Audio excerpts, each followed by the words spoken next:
Hello students, আজকের topic cost categories and cost centres maintenance, যা আমরা ট্যালি দিয়ে দেখব। প্রথমে আমাদের জানতে হবে কস্ট ক্যাটাগরিজ কস্ট সেন্টার বিষয়টি কী। বিজনেসের ডিপার্টমেন্টাল ট্রানজ্যাকশনস মেনটেন করবার জন্য এই কস্ট ক্যাটাগরিজ এবং কস্ট সেন্টার্স ব্যবহার করা হয়ে থাকে। এই কারণে ট্যালিতে কস্ট সেন্টার্স এবং কস্ট ক্যাটাগরিকে একটা ইম্পর্টেন্ট ফিচারের রূপ দেওয়া হয়েছে। এক্সাম্পল হিসেবে বলা যেতে পারে, ধরে নাও বিজনেসের দুটো ব্রাঞ্চ রয়েছে, একটা রয়েছে কলকাতাতে আর একটা রয়েছে মুম্বাইতে। এই কলকাতা ব্রাঞ্চ এবং মুম্বাই ব্রাঞ্চের ধরে নাও প্রত্যেকে দুটি করে ডিপার্টমেন্ট আছে, একটি পারচেজ ডিপার্টমেন্ট এবং একটি সেলস ডিপার্টমেন্ট। তাহলে এক্সাম্পল হিসেবে যদি বলি যে সেলস ডিপার্টমেন্টে, বোথ ব্রাঞ্চের সেলস ডিপার্টমেন্টের যদি ইন্ডিভিজুয়াল খরচাগুলোকে আমরা দেখাতে চাই ট্রানজেকশনের থ্রুতে, তাহলে সেটাকে কিভাবে মেনটেন করব। তাহলে এখন দেখা যাক ট্যালির থ্রুতে আমরা কস্ট ক্যাটাগরি কস্ট সেন্টারকে কি করে ব্যবহার করা যায়।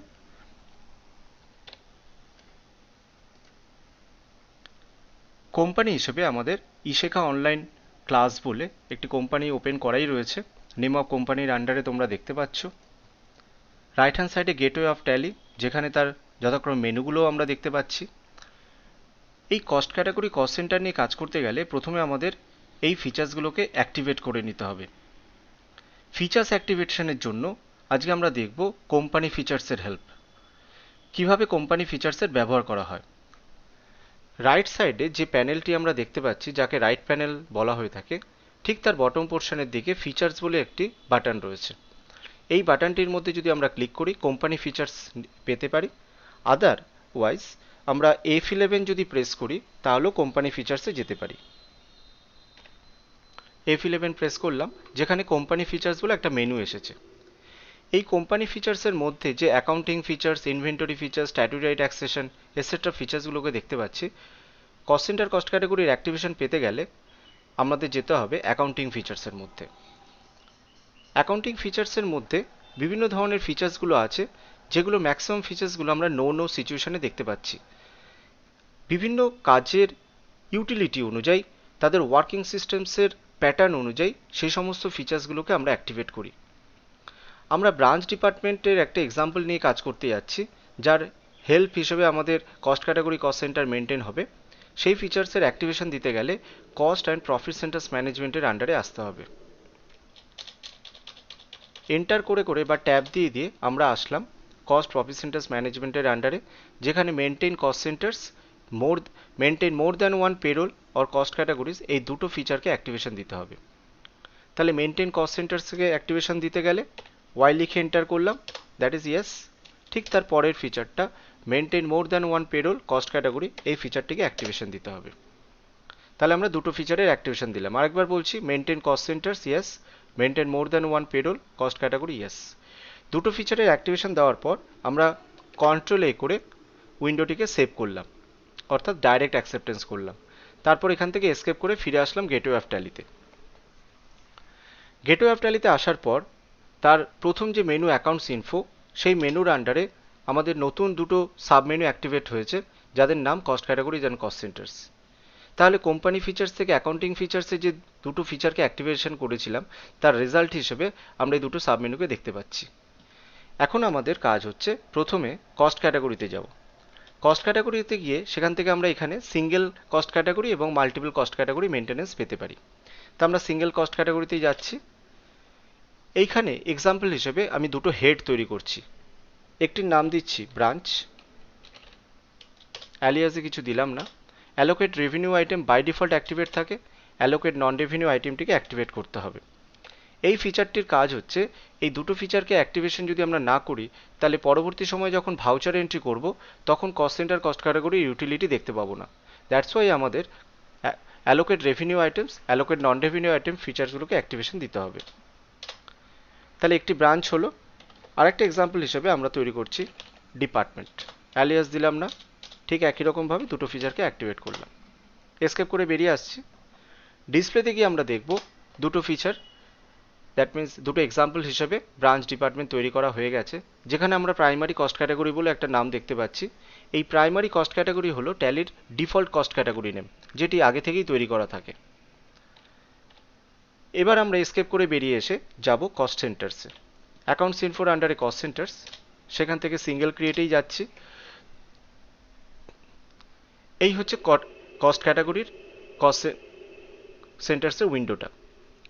সেখানে গিয়ে ক্যাটাগরি হিসেবে আমরা লিস্ট অফ ক্যাটাগরিতে ব্রাঞ্চ ডিপার্টমেন্ট দেখতে পাচ্ছি। তা প্রথমে ব্রাঞ্চটিকে আমরা সিলেকশন করতে পারি, চাইলে আমরা ডিপার্টমেন্টকেও সিলেকশন করতে পারি। যে ক্যাটাগরি নেমকে সিলেকশন করব তার আন্ডারে তার রিকোয়ারমেন্ট ডেটা এন্ট্রি করব, এই হচ্ছে ব্যাপারটা। তাহলে প্রথমে আমি ব্রাঞ্চটাকে যদি সিলেকশন করি, তাহলে ব্রাঞ্চের নাম হিসেবে আমি দিচ্ছি এখানে এক্সাম্পল হিসেবে কলকাতা, অ্যালিয়াস ডিফাইন করলাম না প্রাইমারি, এবং পরবর্তীটা তৈরি করছি মুম্বাই, এক্সাম্পল হিসেবে দুটোই। প্রাইমারি কি?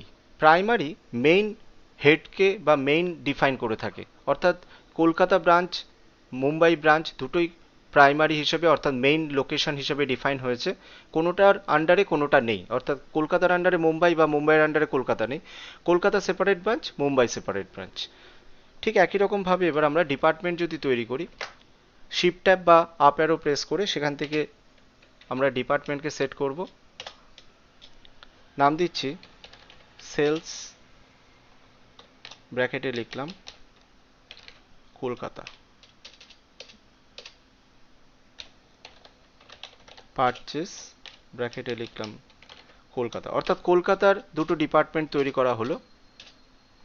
ঠিক একই রকম ভাবে সেলস, ব্র্যাকেটে মুম্বাই, পারচেস, ব্র্যাকেটে মুম্বাই, দুটো দুটো চারটে ডিপার্টমেন্ট বানিয়েছি, কিন্তু ইন্ডিভিজুয়াল বোঝানোর জন্য ব্র্যাকেটের মধ্যে কলকাতা এবং ব্র্যাকেটে মুম্বাই ডিফাইন করেছি। তার কারণ তাদের ইন্ডিভিজুয়াল প্রত্যেক ব্রাঞ্চ তাদের ইন্ডিভিজুয়াল ডিপার্টমেন্টকে সেপারেটলি ইউজ করবে। তা দেখা যাক এবার এই পার্টিকুলার ডেটাগুলো কোথায় সেভ হলো না ডিসপ্লে থেকে আমরা দেখতে পারি। এখানে কলকাতা মুম্বাই হিসেবে ব্রাঞ্চ দেখা যাচ্ছে, পারচেস সেলস হিসেবে আলাদা আলাদাভাবে ডিপার্টমেন্ট দেখতে পাচ্ছি।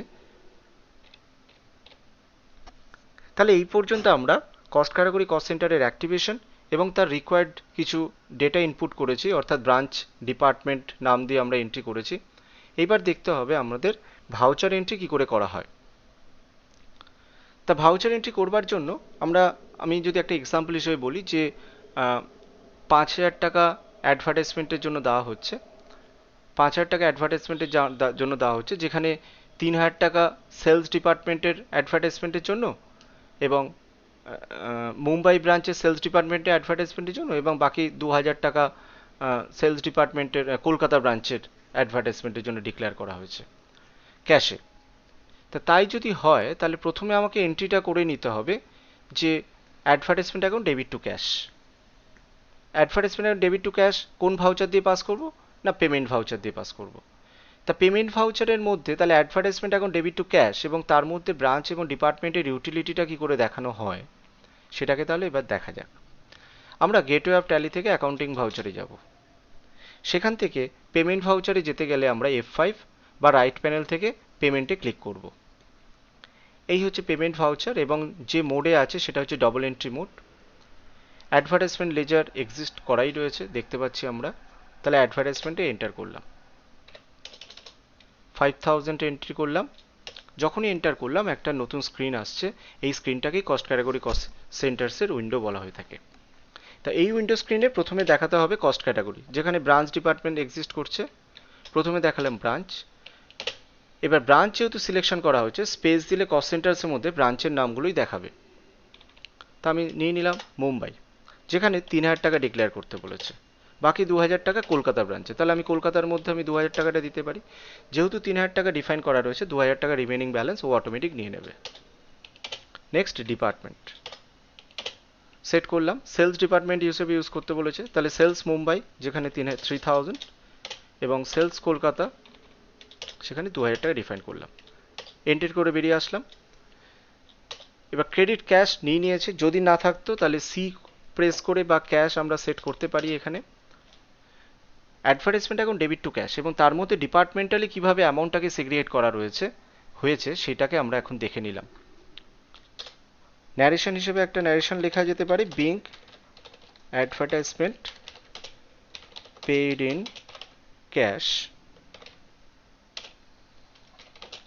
As per branch wise, enter করে সেভ করলাম। তাহলে এই হচ্ছে ভাউচার এন্ট্রিটা। তা যাবতীয় ভাউচার এন্ট্রি ডিসপ্লে করে ডেবুক থেকে। তাহলে ডিসপ্লে থেকে আমরা যদি ডেবুকে যাই, তাহলে সেখান থেকে পেমেন্ট হিসেবে আমরা অ্যাডভার্টাইজমেন্টকে শো করতে পারি, ওপেন করা যাচ্ছে। কিন্তু কস্ট ক্যাটাগরি কস্ট সেন্টার্সের যদি অ্যাকচুয়াল রিপোর্ট দেখতে হয়, তাহলে আমাদের যেতে হবে গেটওয়ে অফ ট্যালি থেকে ডিসপ্লে, সেখান থেকে স্টেটমেন্ট অফ অ্যাকাউন্টস, তার আন্ডারে কস্ট সেন্টার্স, এবং সেখান থেকে ক্যাটাগরি সামারি। ক্যাটাগরি সামারিতে গেলে তোমাকে ব্রাঞ্চ এবং ডিপার্টমেন্ট ভাগ ভাগ করে এখানে শো করবে। এবার যেখান থেকে আমি দেখতে চাই, আমি যদি দেখতে চাই যে মুম্বাইয়ের জন্য কত টাকা খরচা হয়েছে, মুম্বাইতে এন্ট্রি করলাম, সেখানে মান্থলি স্টেটমেন্ট দেখাচ্ছে April, May, June, July up to March. যেহেতু এপ্রিল মাসেই ট্রানজেকশন হচ্ছে, এপ্রিলের ট্রানজেকশনের মধ্যে আমরা দেখতে পাচ্ছি মুম্বাইয়ের, এবং এন্টার করলে টোটাল ভাউচারটা শো করবে। এই হচ্ছে cost centre cost category maintaining system. আশা করি তোমাদের কস্ট ক্যাটাগরি কস্ট সেন্টার্সের কনসেপ্ট ক্লিয়ার হয়েছে।